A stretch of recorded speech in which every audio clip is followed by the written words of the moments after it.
There's something quietly devastating about how addiction creeps into our lives. You don't always notice it at first. It's not always a syringe or a bottle. Sometimes, it looks like your 9th scroll on Instagram in under a minute. Sometimes, it's needing someone's text just to feel okay. Sometimes, it's a 2nd episode, then a 3rd, then a season, and it starts to feel normal, until it doesn't. You're not chasing a high anymore. You're escaping a low.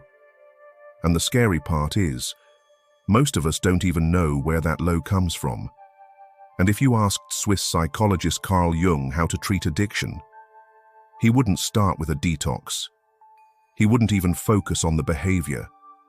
He'd ask about your soul, because Jung believed addiction wasn't the problem. It was the symptom. We live in a world that's dopamine deprived and stimulus obsessed. Our brains are constantly trying to feel better, but they're stuck in a loop. Dopamine, the chemical we associate with motivation and reward, is drying up. Not just because of what we do, but because of what we don't understand about ourselves. Jung called this the disconnection from the self. Not your ego, not your job title. Yourself, the deepest, most integrated version of who you truly are. The part of you that's connected to purpose, creativity, and meaning. Addiction, according to Jung, is a spiritual thirst. A call from the unconscious, not just for relief, but for wholeness. In his words, every form of addiction is bad, no matter whether the narcotic be alcohol or morphine or idealism. What he meant was, the root isn't the substance, it's the emptiness. This is where most modern approaches to addiction fall short. We treat the habit, but we don't meet the human. We patch the leak, but ignore the cracked foundation. Jung believed that lasting healing only comes when we're brave enough to look inward, at the shadow parts of ourselves we've buried, the parts we judge, the parts we fear, the parts that are begging to be seen, not silenced. And if that feels overwhelming, you're not alone. Because here's the truth. The shadow isn't bad. It is repressed energy. And ironically, it's where the healing lives. But here's the amazing part. Wait for it. Jung didn't just leave us with theories. He left a map. A psychological and spiritual toolkit to begin reintegrating what's been lost. Tools that help us understand why the dopamine is gone in the first place, and how to live in a way that naturally restores it. Not by chasing pleasure, but by aligning with purpose. We're going to get into those tools, practical ones, spiritual ones, even ones you can start today. So stay until the end of this video, because what you'll discover isn't just how to treat addiction, it's how to finally understand the part of you that's been calling out through it. And before we continue, if you're someone who loves expanding your mind and exploring the deeper layers of life, make sure to subscribe to Fractal Wisdom so you never miss a moment of this journey inward. So if addiction is the symptom and not the cause, then what's underneath it? Let's talk about dopamine, not as a buzzword, but as a messenger. Dopamine isn't just the feel-good chemical. It's the drive behind every little action that makes us feel alive. It is motivation, anticipation, and reward. The ping of a message, the first bite of dessert, the warm text that says, thinking of you. And when you're running low on dopamine, life starts to feel grey, uninspired, and flat. That's when the craving begins. But dopamine depletion doesn't start with Netflix or fast food. It usually starts way, way earlier. It starts with emotional suppression, with environments where authenticity had a cost, where maybe you had to be the good kid, or the strong one, or the fixer. You learn to push your needs aside, to survive, and in that push, you disconnected from the self. Jung called this psychic splitting.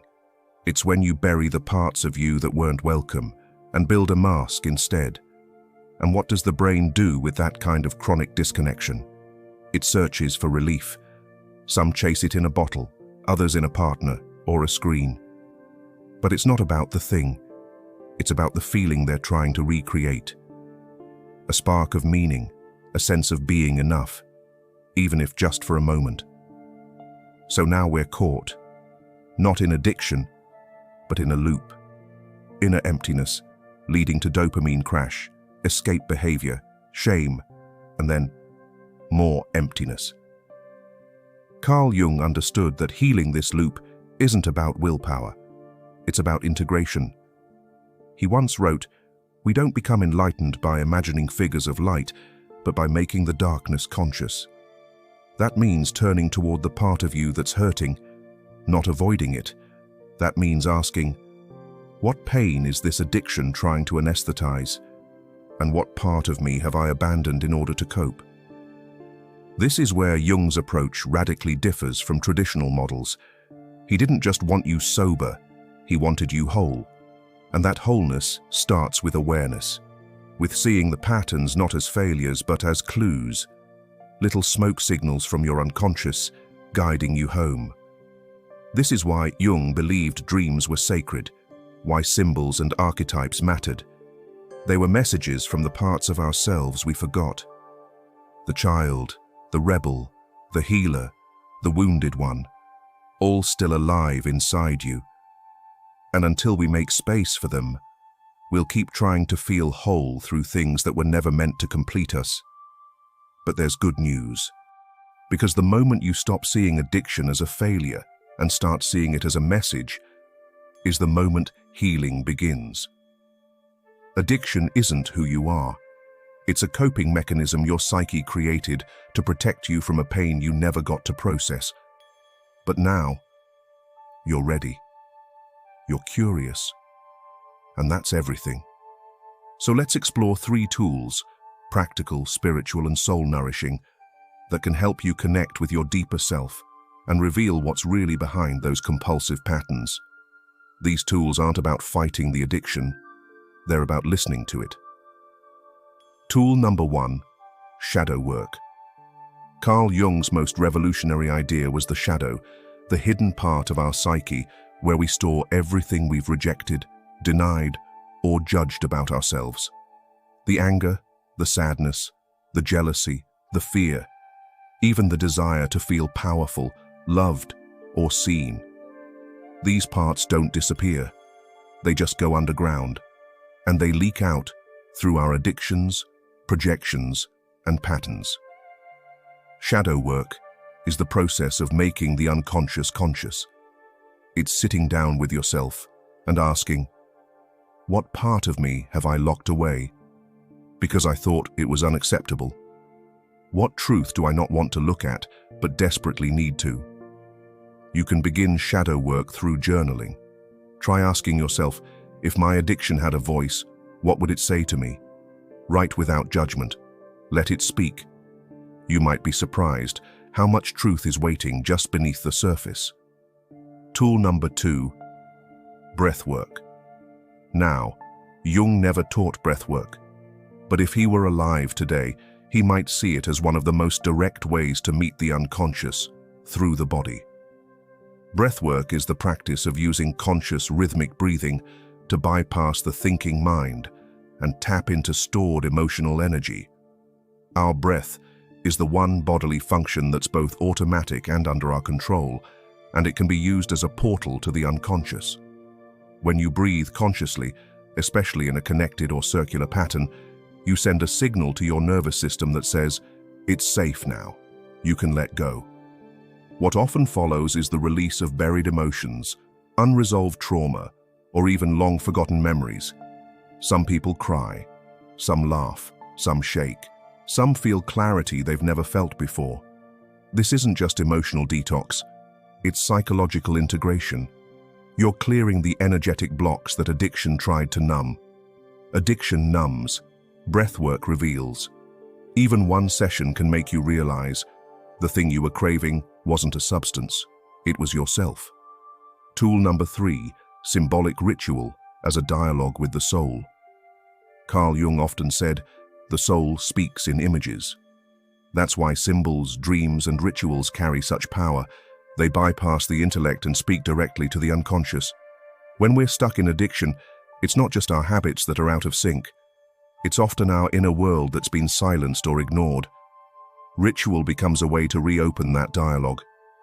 But we're not talking about empty ceremony. We're talking about a conscious act of connection. Here's a powerful symbolic ritual you can try. Find a quiet space and light a candle. Fire is a timeless symbol of purification. Sit with a mirror and look into your own eyes, not to judge, not to criticize, but to witness. Say aloud, "I know I've been trying to escape something. I don't fully understand it yet, but I'm here, ready to listen." Write a letter to the part of you that's addicted, not to shame it, but to understand it. Then, fold it up and place it beneath the candle. Let it burn for 15 minutes while you breathe and just stay present. This is less about fixing and more about reconnecting. You're letting your deeper self know you're not alone anymore. So now that we've looked at the symptoms, we've met the shadow and started the work of reconnection. It's time for the real alchemy, the transformation. Because healing addiction isn't just about breaking a habit, it's about becoming someone new, or rather, someone truer. It's about answering the call that addiction was trying to silence all along. This is the path Carl Jung called individuation, the journey of becoming your whole self. Not perfect, not polished, but integrated. You see, most people think healing means returning to who they were before the addiction. But Jung would tell you, that version of you was already split, already disconnected, already suffering. The goal isn't to go back. It's to go through and become the version of you that addiction was pointing you toward, the version of you who feels whole without needing to escape. Let's talk about what that actually looks like in everyday life. Step 1.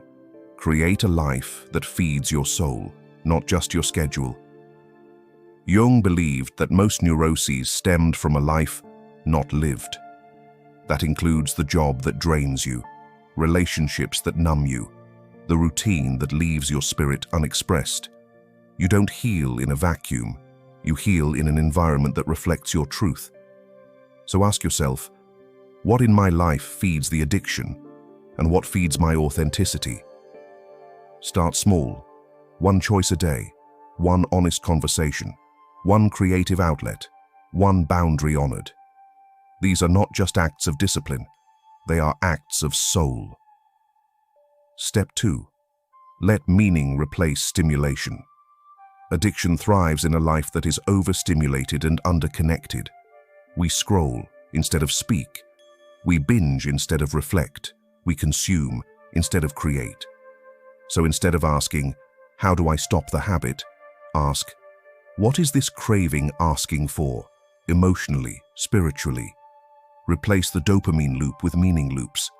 Things like creating art without judging it, sitting with silence and asking yourself what you feel, reading something that stirs you, not just entertains you, spending time with people who hold space, not just small talk. When your life becomes a space where your true self is welcome, addiction starts to lose its grip.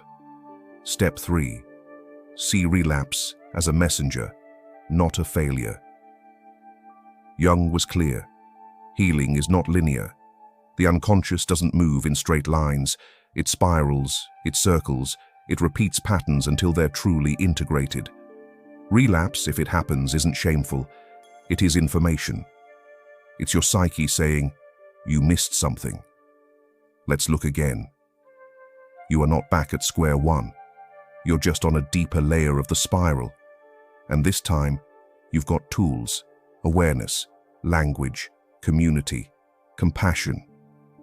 The real miracle is when addiction becomes the reason you found yourself, when the thing that once broke you becomes the doorway to your liberation. Because that's what individuation is, not self-improvement, not recovery. It is reclamation, the returning of all the lost parts of you, the shadow, the child, the artist, the dreamer, the spiritual seeker. and weaving them into one radiant, coherent life. So if you've been waiting for a sign, this is it. This is the beginning of your return. If this journey has spoken to you, even in a whisper, comment below, "I'm coming home." And if you haven't already, subscribe to Fractal Wisdom for more videos that go way beyond the surface and straight into the soul. You are not broken, you are becoming. Your real self is waiting.